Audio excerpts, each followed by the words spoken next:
Cup আছে না, এই কাপটাকে ক্লিক করে দিবেন, কথা বলতে থাকেন আর এইটা দিয়ে। হ্যাঁ,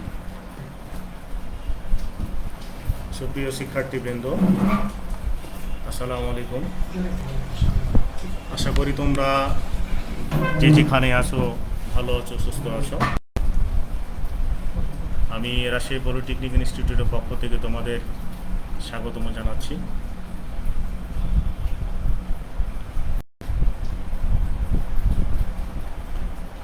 আজকে তোমাদের যে সাবজেক্টটির আমি ক্লাস নেব সেটি হলো এনভায়রনমেন্টাল স্টাডিজ, যার বিষয়কটি হলো ৬৯-০৫। এর টিপিসি হলো ২০২। তোমাদের টিপিসি সম্পর্কে একটু ধারণা পাওয়া দরকার। T2 মানে থিওরি, 2টা ক্লাস হবে। পিতে হলো প্র্যাকটিক্যাল কোনো প্র্যাকটিক্যাল নেই এই সাবজেক্টের। আর সিতে হলো ক্রেডিট, এটা 2 ক্রেডিটের একটা সাবজেক্ট আর কি। 1 ক্রেডিট যদি 50 নাম্বার হয় তাহলে 2 ক্রেডিট হবে 100 নাম্বার। অর্থাৎ এনভায়রনমেন্টাল স্টাডিজ টোটাল মার্কস হলো 100, যেখানে তোমাদের 60 নাম্বারের জন্য সমাপনী পরীক্ষা অবতীর্ণ হতে হবে। বাকি যে 40 নম্বর, এই 40 নম্বরের মধ্যে আছে ধারাবাহিক মূল্যায়ন, ক্লাস টেস্ট, কুইজ টেস্ট, তোমার আচরণ, উপস্থিতি এবং মধ্যপর্ব পরীক্ষা। আশা করি তোমরা টিপিসি সম্পর্কে একটা ধারণা পেয়েছো। আমি মোহাম্মদ ওহিদুল ইসলাম, ইনস্ট্রাক্টর নন টেক রসায়ন, রাজশাহী পলিটেকনিক ইনস্টিটিউট। আজকে আমি তোমাদের এনভায়রনমেন্টাল স্টাডিজের প্রথম চ্যাপ্টার নিয়ে কিছু কথা বলবো। আমি গতদিনকে কিছু তোমাদের প্রথম ক্লাস নিয়েছিলাম, সেই ক্লাস কিছু টেকনিক্যাল প্রবলেমের কারণে তোমরা হয়তো অনেকে বোর্ডের লেখা দেখতে পাও নাই, আমার কথা শুনতে পাও নাই। যাই হোক, আজকে ডিজিটাল কন্টেন্টের মাধ্যমে ক্লাস ম্যানেজ করা হচ্ছে। তোমরা আজকে ক্লাসটি খুব মনোযোগ সহকারে শ্রবণ করবে। তোমাদের সাবজেক্টের নাম হলো এনভায়রনমেন্টাল স্টাডিজ। এনভায়রনমেন্টাল মানে হলো পরিবেশ, আর স্টাডিজ শব্দের অর্থটা হলো পড়া, অধ্যয়ন, গবেষণা, চর্চা করা, অনুশীলন করা ইত্যাদি ইত্যাদি। তাহলে তুমি যে সাবজেক্টটি পড়বে সেই সাবজেক্টের বাংলা আমরা এভাবে পড়তে পারি, এনভায়রনমেন্টাল স্টাডিজ বাংলাটা হলো পরিবেশ বিদ্যা হতে পারে, পরিবেশ নিয়ে পড়া হতে পারে, পরিবেশ নিয়ে গবেষণা হতে পারে ইত্যাদি।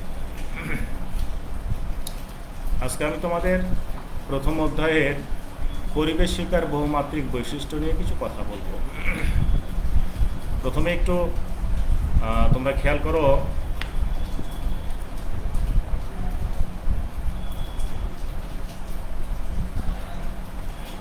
পরিবেশ কাকে বলে। পরিবেশের সংজ্ঞা এখানে দেওয়া হয়েছে।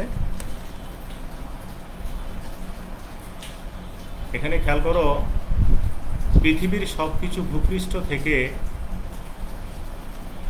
ওজোন স্তর পর্যন্ত বিস্তৃত পরিমণ্ডলের বিদ্যমান আলো, বাতাস, পানি, শব্দ, মাটি, বন, পাহাড়, নদ নদী, মানুষ নির্মিত অবকাঠামো এবং পুরো উদ্ভিদ ও প্রাণী জগৎ সমন্বয়ে যার সৃষ্টি, তাই হলো পরিবেশ।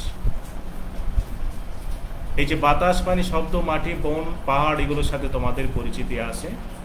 নতুন একটি শব্দ এখানে যোগ করা হয়েছে, সেটা হলো ওজোন স্তর। বায়ুমণ্ডলের একটা উল্লেখযোগ্য স্তর হলো ওজোন স্তর। এই ওজোন স্তর সম্পর্কে তোমাদের একটু ধারণা দিই। ভূপৃষ্ঠ থেকে আনুমানিক 20 থেকে 25 কিলোমিটার ঊর্ধ্বে একটা পাতলা লেয়ার কল্পনা করা হয়, যে পাতলা লেয়ারকে ওজোন স্তর বলে। এর সংকেতটা হলো O3। এই ওজোনটা হলো অক্সিজেনের একটি রূপভেদ।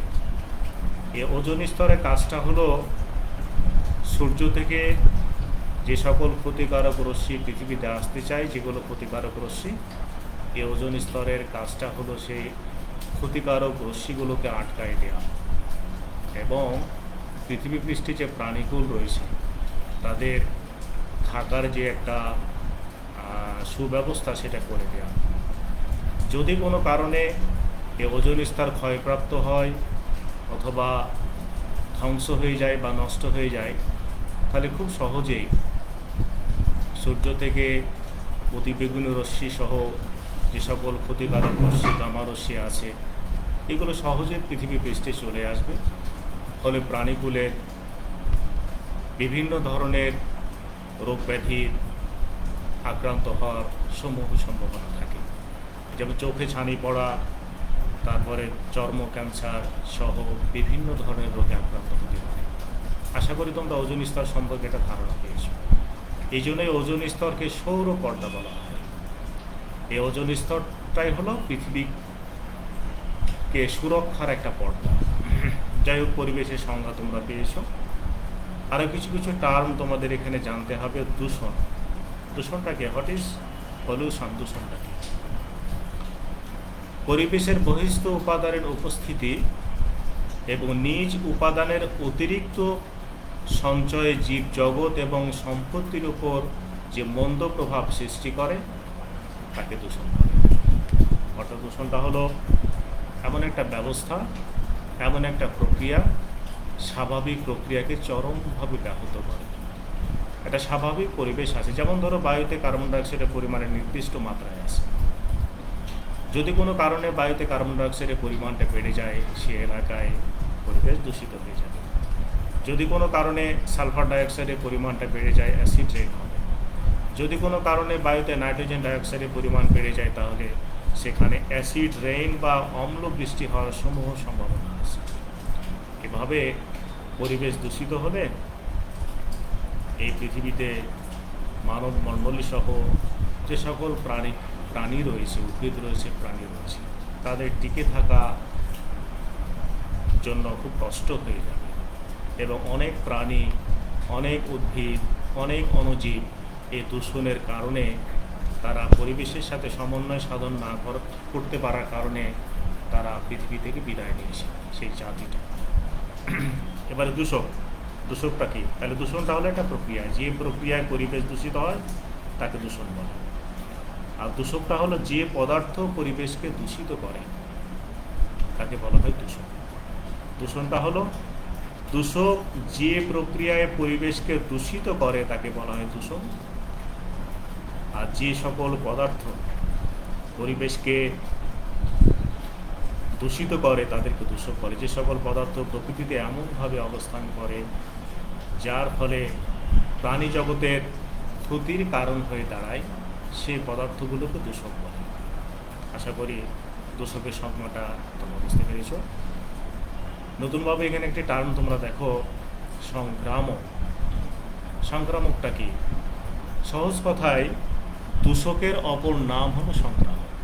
যে সকল পদার্থ প্রাণী দেহে প্রবেশ করে প্রাণীর ক্ষতি সাধন করে তখন তাদেরকে সংক্রামক বলে।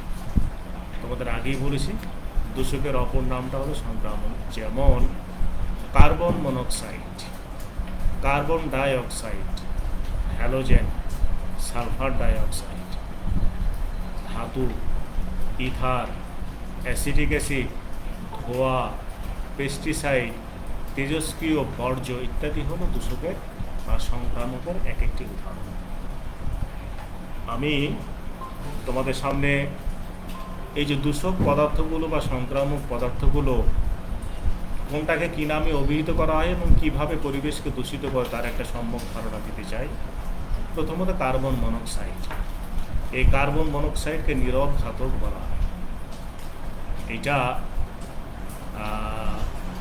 প্রশ্বাসের মাধ্যমে মানুষ গ্রহণ করলে হিমোগ্লোবিনের সাথে কমপ্লেক্স কম্পাউন্ড তৈরি করে এবং রক্তে অক্সিজেনের সরবরাহ বন্ধ করে দেয়, ফলে মানুষ তাৎক্ষণিকভাবে মারা যায়। এরপরে দেখো কার্বন ডাইঅক্সাইড। কার্বন ডাইঅক্সাইড আমরা আমাদের প্রাত্যহিক জীবনে বিভিন্ন ধরনের যানবাহনের মাধ্যমে এক স্থান থেকে অন্য স্থান গমন করি। তারপরে ইট ভাটার মাধ্যমে আমরা ইট পুড়িয়ে থাকি। বিভিন্ন ইন্ডাস্ট্রি থেকে গ্যাসীয় পদার্থ হিসাবে এই কার্বন ডাইঅক্সাইড নির্গত হয়। এই কার্বন ডাইঅক্সাইড পানির সাথে গ্যাসের বায়ুমণ্ডলে নির্গত হয় এবং এই কার্বন ডাইঅক্সাইড বায়ুমণ্ডলে অবস্থিত জলীয় বাষ্প যেমন পানি, এই পানির সাথে বিক্রিয়া করে কার্বনিক অ্যাসিড তৈরি করে এই কার্বনিক অ্যাসিড পরবর্তীতে অ্যাসিড বৃষ্টি আকারে বৃষ্টি নেমে আসে। হ্যালোজেন, হ্যালোজেন শব্দের শাব্দিক অর্থটা হলো সামুদ্রিক লবণ উৎপাদনকারী। সমুদ্রের লবণের মধ্যে ফ্লোরিন, ক্লোরিন, ব্রোমিন, আয়োডিন এই 4টি মৌল পাওয়া যায়, এই জন্য এদেরকে হ্যালোজেন বলা হয়। হ্যালোজেনের সাধারণত এক্স দ্বারা প্রকাশ করা হয়। এক্স দ্বারা হলো হ্যালোজেন পরমাণুগুলো বোঝানো হয়, আর X2 হলো হ্যালোজেনের অণু। আর এক্স এর অর্থ হলো fluorine, chlorine, bromine, iodine. Next আসো সালফার ডাইঅক্সাইড। এগুলো হলো তোমার দূষক পদার্থ। এ সকল পদার্থগুলো তোমার ইন্ডাস্ট্রি থেকে, বিভিন্ন কলকারখানা থেকে বায়ুমণ্ডলে মিশে যায়। এই সালফার ডাইঅক্সাইড এবং সালফার ট্রাইঅক্সাইড এগুলো অধাতব অক্সাইড, এবং তোমাদের জানা আছে অধাতব অক্সাইডগুলো হলো অম্লধর্মী, অর্থাৎ এগুলো অম্লের বা অ্যাসিডের মতো কাজ করে। এই সালফার ডাইঅক্সাইড পানির সাথে বিক্রিয়া করলে সালফিউরাস অ্যাসিড তৈরি করে, আবার সালফার ট্রাইঅক্সাইড পানির সাথে বিক্রিয়া করে সালফিউরিক অ্যাসিড তৈরি করে। বায়ুতে জলীয় বাষ্পের মাধ্যমে অ্যাসিডগুলো তৈরি হয়। অ্যাসিডগুলো তৈরি হলে বৃষ্টির সময় এই অ্যাসিডগুলো ভূপৃষ্ঠে নেমে আসে, যাকে আমরা অ্যাসিড রেইন বা অম্ল বৃষ্টি বলে থাকি। এই অ্যাসিড বৃষ্টির প্রভাবে মাটির উর্বরতা নষ্ট হয়। মাটি কিন্তু নির্দিষ্ট একটা পিএইচে ফসল ভালো জন্মায়। এই পিএইচের মান যদি ভ্যারিয়েশন হয়, কম বেশি হয়, তাহলে মাটিতে ফসল ভালো ফলানো সম্ভব হয়। এই অ্যাসিড পানি আবার পুকুরে পানির সাথে যদি মিশে দেয়, তাহলে পুকুরে যে সকল অণুজীব, ছত্রাক, তারপরে বিভিন্ন ধরনের উদ্ভিদ থাকে, সেখানে তাদের খাদ্য শৃঙ্খলের ব্যাহত হয়, ফলে পুরো চেইন অফ কমান্ডটা নষ্ট হয়ে যায়। এবারে ধাতুর কথা বলা হচ্ছে, সংক্রামক বা মানে দূষকের উদাহরণ ধাতু। এই ধাতু তার লেড আছে, মার্কারি আছে, আর্সেনিক আছে, আয়রন আছে। আর্সেনিকের বিষক্রিয়া তোমাদের জানা আছে। আর্সেনিকের একটা নির্দিষ্ট লেভেল আছে, এই লেভেলের বাইরে যদি আমরা সেটাকে গ্রহণ করি, তাহলে সেটা আমাদের স্বাস্থ্যের জন্য চরম ক্ষতিকর হয়। এরপরে আছে ইথার। এরপরে আছে অ্যাসিটিক অ্যাসিড। এই অ্যাসিটিক অ্যাসিড এর অপর নামটা হলো ইথানাইক অ্যাসিড। তোমরা ভিনেগারের নাম শুনেছ। এই অ্যাসিটিক অ্যাসিডের 6 থেকে 10% জলীয় দ্রবণকে ভিনেগার বলা হয়। অ্যাসিটিক অ্যাসিডটা হলো একটা জৈব অ্যাসিড এবং একটা মৃদু অ্যাসিড। ধোয়ার মাধ্যমেও পরিবেশ দূষিত হয়, এবং ধোঁয়াটা হলো একটা দূষক পদার্থ। পেস্টিসাইড, আমরা জমিতে অতিরিক্ত ফসল উৎপাদনের জন্য জমিতে অনেক সময় কীটনাশক এবং রাসায়নিক সার প্রয়োগ করে থাকি। এর মাধ্যমে জমির উর্বরতা, জমিতে আমরা ফিডব্যাক হিসাবে ফসল বেশি পেলেও এটা কিন্তু মাটিতে যে সকল অণুজীব থাকে, যে সকল কীটপতঙ্গ থাকে, যে সকল প্রাণী থাকে যেগুলো উদ্ভিদের জন্য, মাটির জন্য সহায়ক ভূমিকা রাখে, সে সকল অণুজীব, সে সকল ছোট ছোট প্রাণীরা এই পেস্টিসাইড প্রয়োগের মাধ্যমে মারা যায়। তোমাদের জানা আছে কেঁচুকে কৃষকের লাঙ্গল বলে। আজকে কেমিক্যাল সার প্রয়োগের কারণে, রাসায়নিক সার প্রয়োগের কারণে জমিতে, মাটিতে কৃষকের লাঙ্গল, যেটা কেঁচো, সেটা খুব বেশি দেখা যায় না। নেক্সট আসো তেজস্ক্রিয় বর্জ্য পদার্থ। এটা পরিবেশের জন্য মারাত্মক ক্ষতিকর। তোমরা কিছুদিন আগে একটা পরিসংখ্যান বা একটা খবর হয়তো জেনে থাকবে, সুনামির প্রভাবে জাপানের ফুকুশিমা পারমাণবিক চুল্লি বিস্ফোরিত হয়ে যায়, এবং সেখানে তেজস্ক্রিয় বিকিরণের মাধ্যমে জাপানের বিভিন্ন নদ নদী, ডোবা নালা, যে সকল সোর্স রয়েছে, আকাশ বাতাস, সব জায়গায় তেজস্ক্রিয় দূষণ আক্রান্ত হয়ে যায়। শুধু তাই নয়, 1945 সালে 6 আগস্ট এবং 9 আগস্ট হিরোশিমা এবং নাগাসাকিতে আমেরিকা কর্তৃক নিক্ষিপ্ত পারমাণবিক বোমার আঘাতে যে তেজস্ক্রিয় বিকিরণ ঘটেছিল, তার প্রভাব এখনও জাপানে কিন্তু বিদ্যমান। এত দূষণ নেই। আমি আরেকটি উদাহরণ বলি, এটা কত বড় সাংঘাতিক একটা বর্জ্য পদার্থ, একটা দূষক পদার্থ। রাশিয়ার চেরনোবিল পারমাণবিক দুর্ঘটনার ফলে সেখান থেকে যে তেজস্ক্রিয় বিকিরণ ঘটে, তেজস্ক্রিয় পদার্থ বায়ু চেয়ে কিছুটা হালকা বিধায় এটা বায়ুর সাথে মিশে যায়। এটা একটা সময় ধরে নাও ডেনমার্কের আকাশে চলে গেল, ডেনমার্কের আকাশে আস্তে আস্তে ভূপৃষ্ঠে পতিত হলো। ভূপৃষ্ঠে পতিত হলে ডেনমার্কের যেটা জমি, সেই জমিতে যে ঘাস জন্মায়, সেই ঘাস এই তেজস্ক্রিয় বর্জ্যগুলো খাদ্যের মাধ্যমে গ্রহণ করলো এবং সেই গরু থেকে যে দুগ্ধ আসলো, সে দুগ্ধ প্রক্রিয়া করে বাংলাদেশে পাঠালো। বাংলাদেশের শিশুরা খেয়ে সেই তেজস্ক্রিয় বর্জ্যতার আক্রান্ত হলো। এভাবে তোমাদের সংক্রামক এবং বিভিন্ন প্রকার দূষকের একটা ফেরিস্তি উপস্থাপন করা হলো। আরেকটি বিষয়ে তোমরা মনে রাখবে, carbon die অক্সাইডকে green house gas বলে। এটা গুরুত্বপূর্ণ তথ্য। এই কার্বন ডাই অক্সাইডের পরিমাণ যদি বায়ুমণ্ডলে বেড়ে যায়, তাহলে পৃথিবীর তাপ ধারণ ক্ষমতা বেড়ে যাবে। পৃথিবীর তাপ ধারণ ক্ষমতা যদি বেড়ে যায়, যেগুলো মেরু অঞ্চল, সেখানে বরফ গলতে আরম্ভ করবে। বরফ গলতে থাকলে সমুদ্রের উচ্চতা বেড়ে যাবে। সমুদ্রের উচ্চতা বাড়লে যে সকল নিম্নাঞ্চল, বাংলাদেশ সহ বিভিন্ন এলাকা সমুদ্র বালু বিলিয়ে যাবে। কার্বন ডাইঅক্সাইডকে গ্রিন হাউস গ্যাস বলা হয়। এবারে নেক্সট আসবে পরিবেশের উপাদান।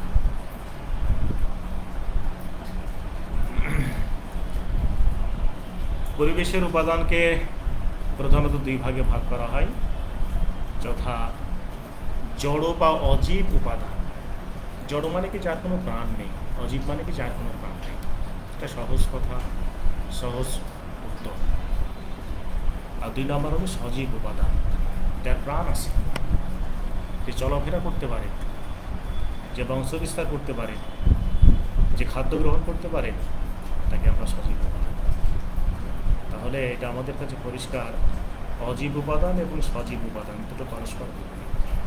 সজীব উপাদানে যে সকল বৈশিষ্ট্য বা চরিত্র বা ক্যারেক্টারিস্টিক্স থাকবে, অজীব উপাদানের ঠিক তার বিপরীতটা উপাদান থাকবে। সজীব উপাদান চলাচলে সক্ষম, অজীব উপাদান অবশ্যই চলাচল করতে পারবে না। সজীব উপাদান বংশ বিস্তার করতে পারে, অজীব উপাদান বংশ বিস্তার করতে পারে না। সজীব উপাদান খাদ্য গ্রহণ করে, অজীব উপাদান খাদ্য গ্রহণ করে না। সজীব উপাদান প্রাণ আছে, এদের প্রাণ নাই। এগুলো তোমরা একটু বই থেকে দেখে নেব। জড় বা অজীব উপাদানকে আবার তিন ভাগে ভাগ করা যায়, যথা অজৈব উপাদান, জৈব উপাদান এবং জড়। এখানে তোমাদের সজীব উপাদানের যে চার প্রকার, এটা সম্পর্কে একটু মোটামুটি ধারণা রাখতে হবে। যেমন তাহলে সজীব উপাদানকে কয় ভাগে ভাগ করলাম আমরা? চার। একটা হলো উৎপাদক, প্রডিউসার, খাদক, কনজিউমার, বিয়োজক, ডিকম্পোজার, পরিবর্তক, ট্রান্সফার। তাহলে আমরা উৎপাদকের সংজ্ঞা, খাদকের সংজ্ঞা, বিয়োজক এবং পরিবর্তকের সাথে পরিচিত হতে চাই। উৎপাদক সাধারণত সবুজ উদ্ভিদকে যারা উৎপাদন করতে পারে, যারা খাদ্য সাপ্লাই দিতে পারে, যারা নিজেদের খাদ্য নিজেরা তৈরি করতে পারে, এর পাশাপাশি অন্যান্য প্রাণীগুলোকে সাপ্লাই দিতে পারে, তারাই হল উৎপাদক। এই উৎপাদককে স্বভোজী বলা হয়। নিজেদের খাদ্য নিজেরা তৈরি করতে পারে বিধায় এরা হলো স্বভোজী। খাদক, বিয়োজক, পরিবর্তক, এই তিন প্রকারের ক্লাসিফিকেশন সজীব উপাদানে সবগুলোই কিন্তু উৎপাদকের উপর প্রত্যক্ষ এবং পরোক্ষভাবে নির্ভরশীল। উৎপাদক সবুজ উদ্ভিদ খাদ্য তৈরি করে, এই জন্য একে উৎপাদক বলে। কীভাবে খাদ্য তৈরি করে, কোন প্রক্রিয়ায় খাদ্য তৈরি করে, খাদ্য তৈরির জন্য কি কি তার দরকার, এটা আমাদের একটু জানা দরকার। এটা মনোযোগ দিয়ে তোমাদের মনোযোগ দাও ভালো করে। উৎপাদক, তোমরা নিশ্চয়ই সালোক সংশ্লেষণের নাম শুনেছ, শব্দটার সাথে পরিচয় আছে তোমাদের। এই সালোক সংশ্লেষণ প্রক্রিয়া উদ্ভিদ কিন্তু খাদ্য তৈরি করে। কি খাদ্য তৈরি করে? শর্করা জাতীয় খাদ্য তৈরি করে। আমি সালোক সংশ্লেষণের সংজ্ঞা তোমাদের একটু বলছি।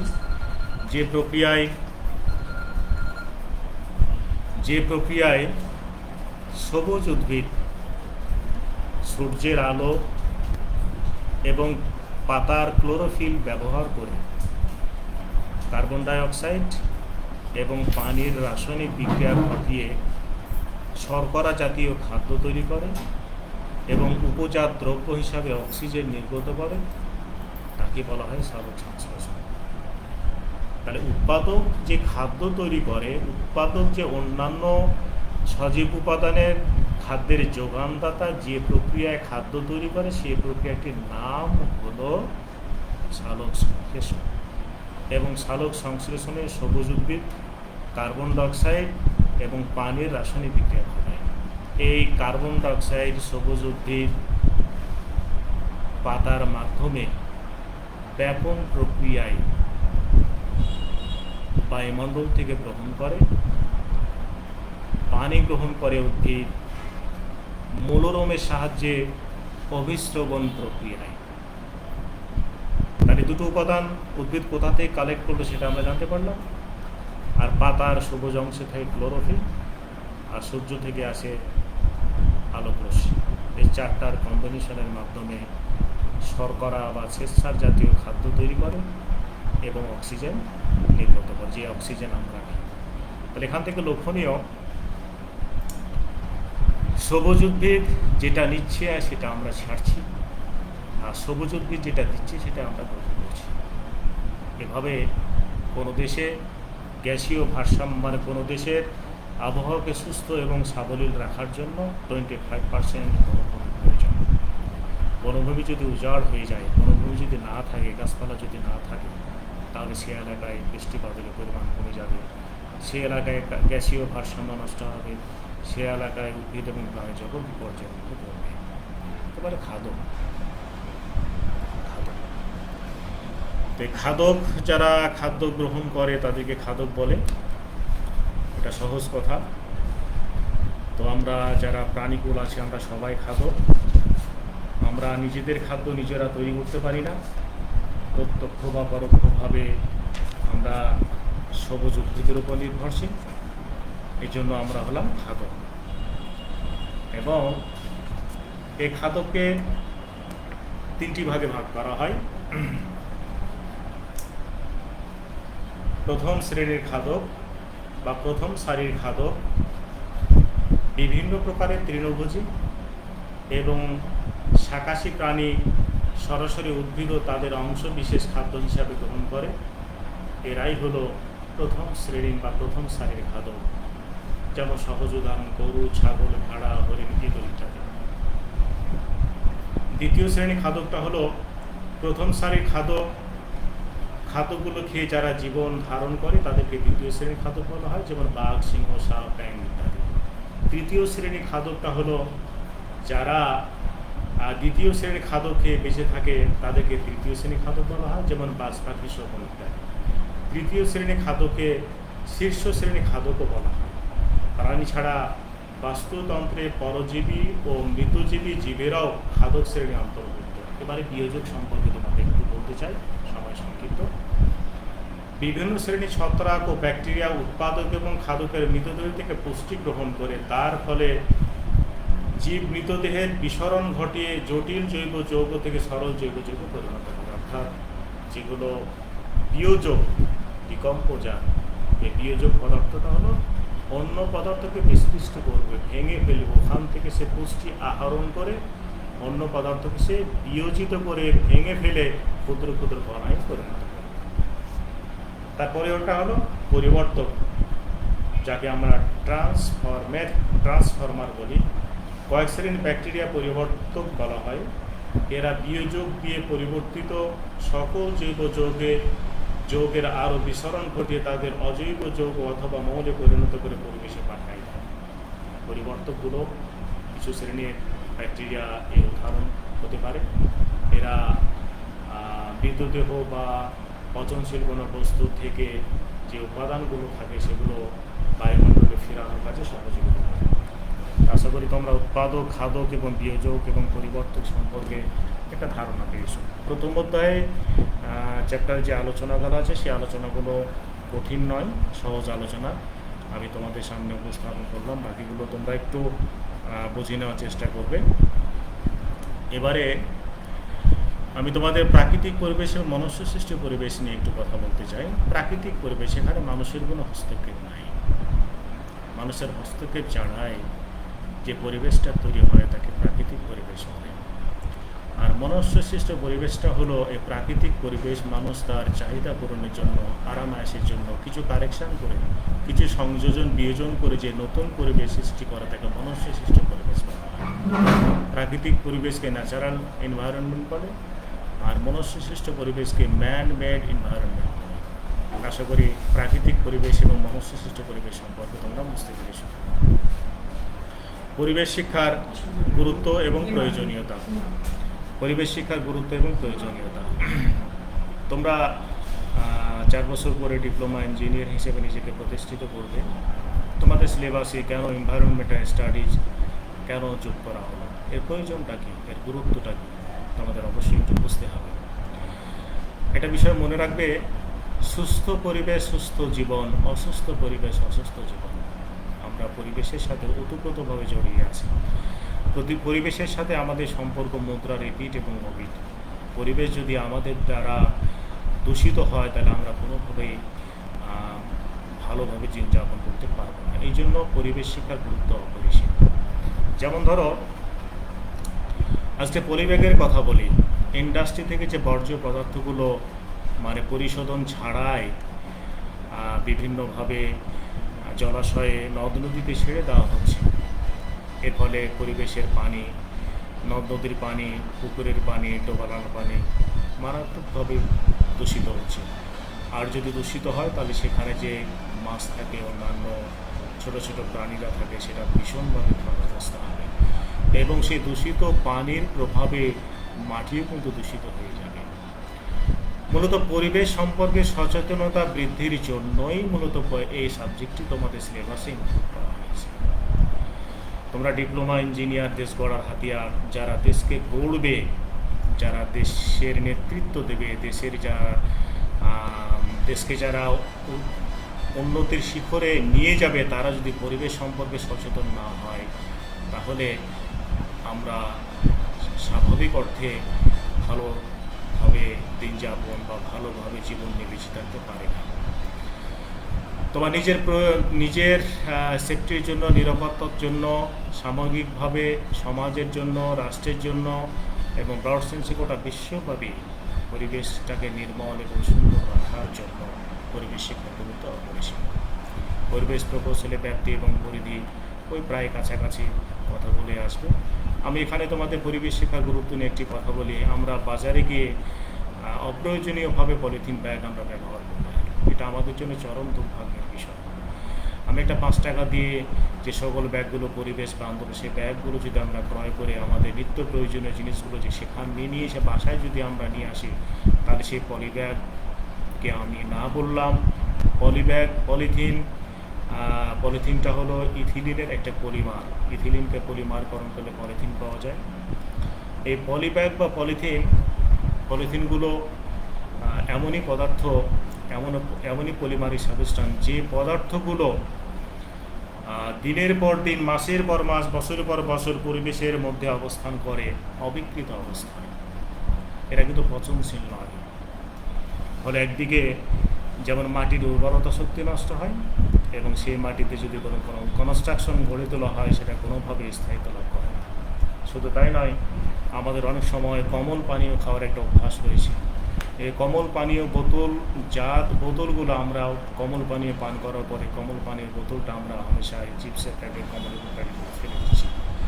এর ফলে ড্রেনেজ সিস্টেমটা সম্পূর্ণ ভেঙে পড়তেছে। সামান্য বৃষ্টিতে রাস্তায় জলবদ্ধতার সৃষ্টি।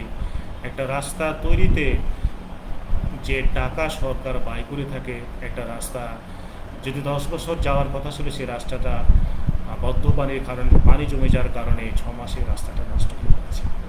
সুতরাং আমাদের সচেতনতা বাড়াতে হবে। সচেতনতা বাড়ানোর কোনো বিকল্প নেই। পরিবেশ শিক্ষার গুরুত্ব এখানে। আশা করি আজকের ক্লাসটি তোমাদের ভালো লেগেছে। সামনের দিনগুলোতে আমরা 2য় অধ্যায় নিয়ে কথা বলবো, আরও পরবর্তী অধ্যায়গুলো নিয়ে কথা বলবো। তোমরা নিয়মিত ক্লাসে অবস্থান করবে। জানার চেষ্টা করবে, বোঝার চেষ্টা করবে, বই পুস্তক সংগ্রহ করে তোমরা একটু পড়ালেখা করবে। এই কোভিড-19 প্রভাবে তোমাদের পড়ালেখার ভীষণভাবে বাধাগ্রস্ত হয়েছে। কারিগরি শিক্ষা ব্যবস্থায় অনলাইনে ক্লাসটা চলমান থেকে তোমাদের সেই ক্ষতিগুলো পুষিয়ে নেওয়ার একটা চেষ্টা চলছে। আশা করি তোমরা এই ক্লাসগুলো নিজেরা করবে, তোমাদের যারা বন্ধুরা পড়তেছে না তাদেরকে উৎসাহিত করবে করার জন্য। তো সবাইকে আন্তরিক প্রীতি ও শুভেচ্ছা জানিয়ে আমি আমার আজকের ক্লাস শেষ করছি। আসসালামু আলাইকুম।